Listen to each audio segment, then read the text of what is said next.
सनातनी इतिहास के संस्कारों को जलाने वालों, सनातनी इतिहास के संस्कारों को जलाने वालों, सिंघल जी के स्वप्नों का आज मैं आप सबके समक्ष निवेदन करना चाहता हूं। यही वही कांग्रेस थी, वही कांग्रेस थी तो महाराणा प्रताप को इस भगवा केसरिया झंडे के निमित्त एक व्यक्ति पैदा होगा।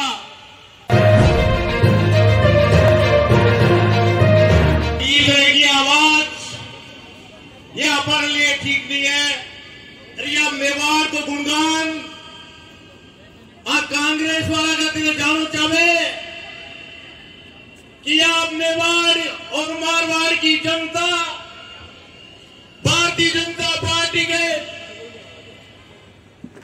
आशीर्वाद का स्वरूप आज आप सब बड़े एकत्र आया और बड़ी आवाज बुलंद की आवाज में नहीं जावे। ये आप सब आपका चरण में निवेदन कर रही हूं।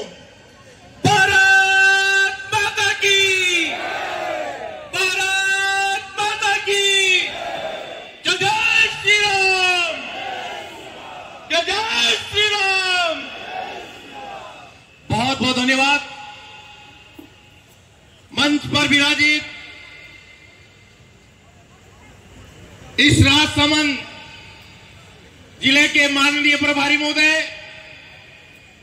वीरेंद्र सिंह जी चौहान साहब, मंच पर विराजित राजस्थान सरकार के कैबिनेट मिनिस्टर माननीय अविनाश जी गहलोत साहब, मंच पर विराजित सभी सम्मानित अतिथिगण और हमारे इस लोकसभा के समन्वयक, आप सबके जाने परिचित पुष्पराज जी जैन साहब और मेरे सम्मुख आज विराजे हुए भारतीय जनता पार्टी के क्रमबद्ध कार्यकर्ता बंधुओं बहनों, आज हम इस चुनावी सभा का शंखनाद आज नामांकन के रूप में हमारे इस राजसमंद लोकसभा क्षेत्र की भारतीय जनता पार्टी की प्रत्याशी मेवाड़ की महिमा, मारवाड़ का मान, माननीय महिमा कुमारी जी का नामांकन करने जाएंगे। प्यारे बंधुओं बहनों, ये धरा एक ऐसी धरा है, मेवाड़ और मारवाड़ का मिलन एक उत्साहवर्धक का आवाज हो रहा है, उत्साह हो रहा है। प्यारे बंधुओं, कांग्रेस के लोग भारतीय जनता पार्टी के आगे कहीं रुक नहीं पा रहे हैं।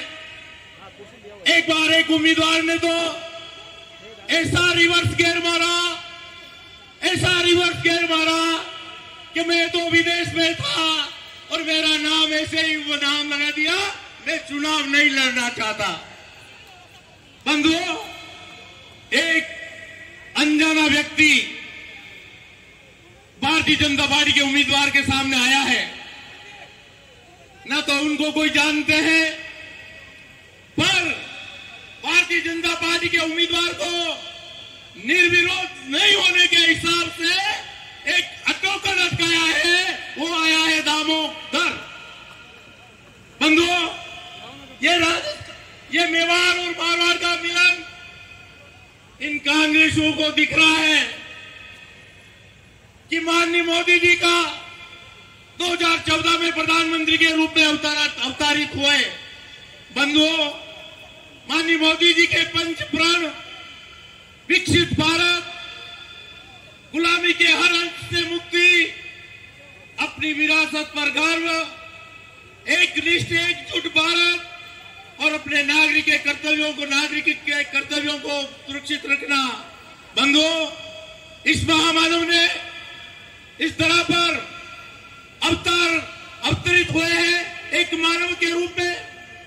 एक फ्रांसीसी वैज्ञानिक ने, भविष्यवेता ने एक घोषणा की थी, हिंदुस्तान की धरा पर भगवा तले इस भगवा केसरिया झंडे के निमित्त एक व्यक्ति पैदा होगा और इस देश के का बागडोर केसरिया बैनर तले एक पुजारी आएगा। वो पुजारी का जन्म 2014 के लोकसभा के चुनाव में अवतारित हो गए हैं, वो है हमारे देश के यशस्वी प्रधानमंत्री माननीय नरेंद्र भाई मोदी। बंधुओं, मैं आप सबसे निवेदन करना चाहता हूं, इन कांग्रेस वालों ने जिस प्रकार का देश में तांडव किया है, हमारे रामलला के प्रकटीकरण के ऊपर उन्होंने प्रश्न उठाया है। इस बाबत इन कांग्रेस वालों को कहना चाहता हूं, अरे रामलला के आंगन के न्योते को ठुकराने वालों, कार सेवकों पर लाठी गोली चलाने वालों, कार सेवकों पर लाठी गोली चलाने वालों, जगत नियंता के होने पर प्रश्न उठाने वालों, अरे जगत नियंता के होने पर प्रश्न उठाने वालों, कोठारी आंगन के कुल के दो दीप बुझाने वालों, अरे बाबर की बर्बरता को इतिहास बताने वालों, सनातनी इतिहास के संस्कारों को जलाने वालों, सनातनी इतिहास के संस्कारों को जलाने वालों, सिंघल जी के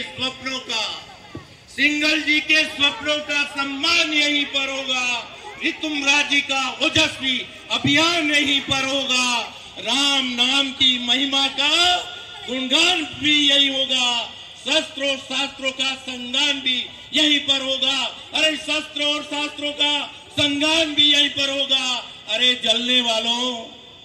जलने वाले कांग्रेसियों, सुनो, तुम्ही ने ये चिंगारी सुलगाई, लो अभी फिर देखो रघुवर की प्रभुताई उत्तर देने खड़ी हुई है।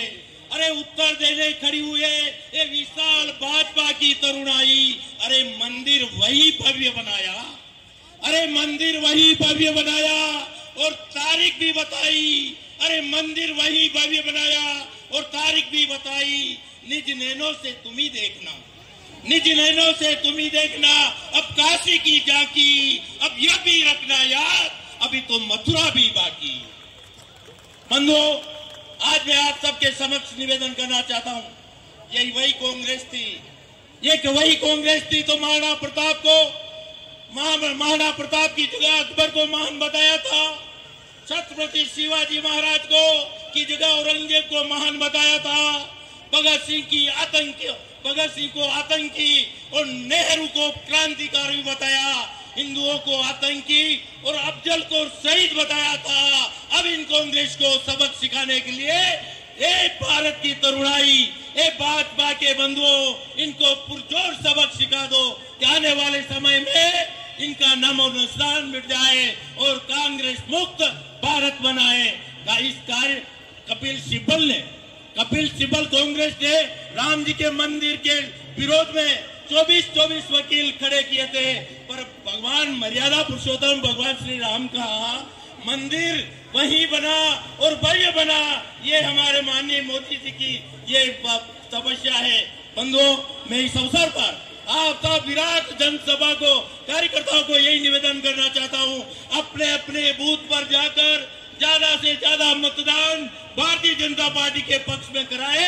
इसी निवेदन के साथ में जय श्री राम।